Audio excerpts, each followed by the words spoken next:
Saudara-saudari, marilah kita mendengarkan renungan dengan judul Jangan Melawan Kejahatan, yang berdasarkan pada Injil Matius bab 5 ayat 39.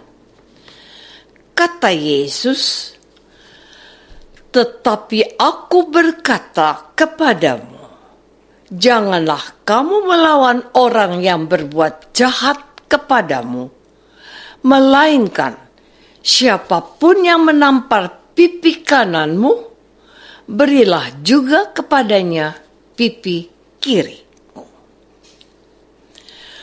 Dalam nama Bapa dan Putra dan Roh Kudus.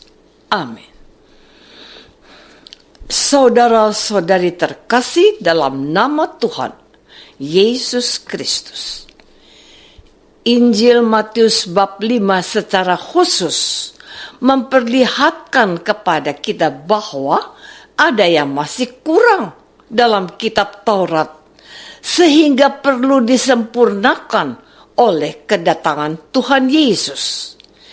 Dalam bacaan Injil pada hari ini, Yesus bersabda, "Kamu telah mendengar firman, mata ganti mata dan gigi ganti gigi.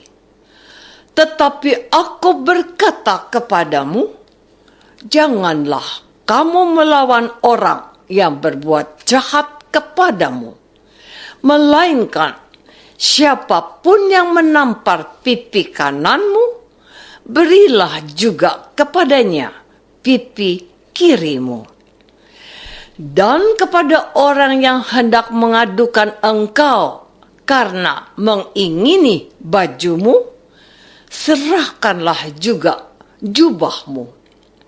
Dan siapapun yang memaksa engkau berjalan sejauh 1 mil, berjalanlah bersama dia sejauh 2 mil. Berilah kepada orang yang meminta kepadamu, dan janganlah menolak orang yang mau meminjam daripadamu." Dari ajaran Tuhan Yesus ini, kita setidaknya belajar 4 hal. Pertama, tidak melawan kejahatan dengan kejahatan. Ajaran Yesus untuk tidak melawan kejahatan dengan kejahatan bertolak belakang dengan kebiasaan orang-orang Israel yang suka perang. Atas nama agama dan keamanan, orang Israel tidak segan-segan membunuh orang non-Israel. Saudara-saudari terkasih, hal kedua yang Tuhan Yesus ajarkan adalah berkaitan dengan baju. Tuhan Yesus berkata, kalau ada orang yang mengadukan kita karena menginginkan baju kita, maka kita pun menyerahkanlah jubah kita. Dari sini kita melihat ajaran Yesus yang berbeda dari ajaran lain. Perkataan Yesus agar kita menyerahkan pakaian dan jubah kita bukanlah sebuah teori atau hanya sekedar asal-asalan. Sebab Yesus sendiri telah memberikan kepada kita sebuah bukti dan contoh. Kita ingat ketika Yesus mengalami kesengsaraan dan dipaku pada kayu salib, di mana pakaian Yesus diambil oleh serdadu-serdadu. Tidak hanya pakaian yang Yesus berikan, tetapi juga jubahnya Yesus berikan. Hal ini sesuai dengan apa yang tertulis dalam kitab Mazmur yang berbunyi, Mereka membagi-bagi pakaianku di antara mereka, dan mereka membuang undi atas jubahku. Bagi sebagian orang ini mungkin termasuk ajaran yang tidak sehat, tidak masuk akal, atau terkesan sedikit gila. Saudara-saudari terkasih, hal ketiga yang Yesus ajarkan lewat bacaan Injil hari ini adalah mengenai perjalanan.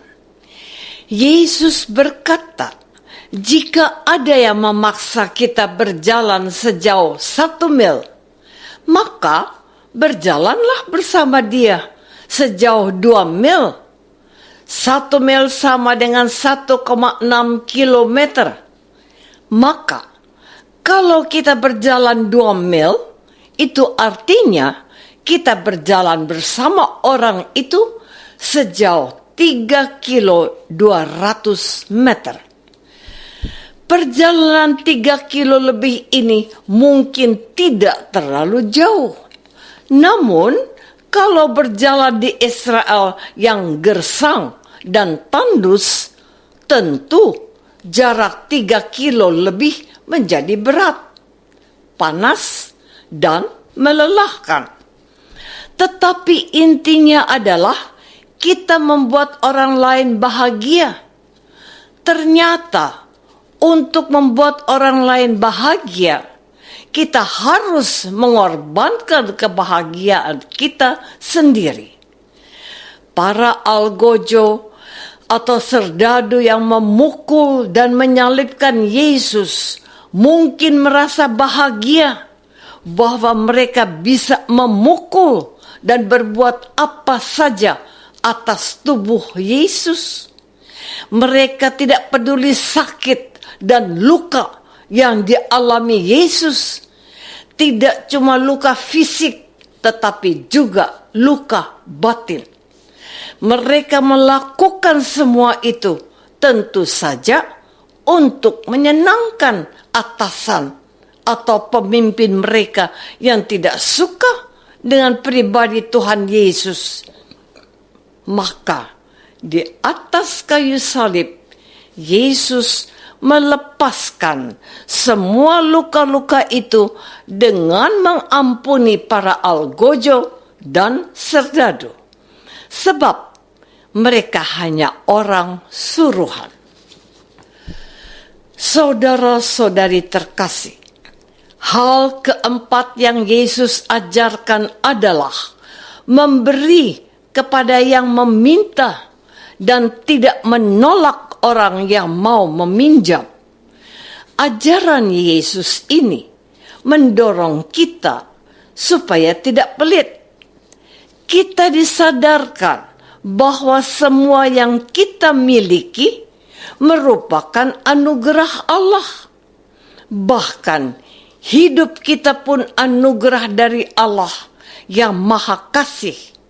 Selain mengajarkan kepada kita agar tidak pelit, perkataan Yesus untuk kita memberi kepada yang meminta dan tidak menolak orang yang mau meminjam bertujuan menjauhkan orang yang meminta dan orang yang meminjam dari kejahatan.